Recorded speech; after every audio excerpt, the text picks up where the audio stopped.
माहेरून सासरी परतताना आईला रात्री म्हणते, आई सकाळी लवकर उठव, मला बॅग भरायची आहे. बॅग भरताना तिची इतकी गडबड उडाली असते, हे राहिलं ते राहिलं म्हणून सगळं भरत असते. तरीही मुद्दाम काही गोष्टी विसरत असते की आईने म्हणावं, अगं तुझं हे राहिलं. सगळं करता करता बॅग तिची भरूनही होते. बघता बघता जायची वेळही जवळ येते.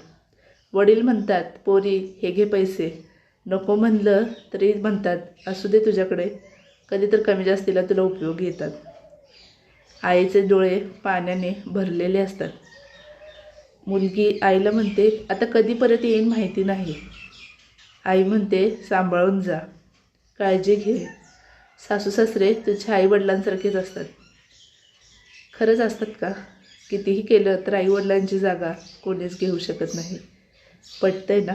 व्हिडिओला लाईक करा, कमेंट करा, शेअर करा आणि सबस्क्राईब करायला विसरू नका. भेटूया अशाच नवीन व्हिडिओमध्ये. तोपर्यंत नमस्कार.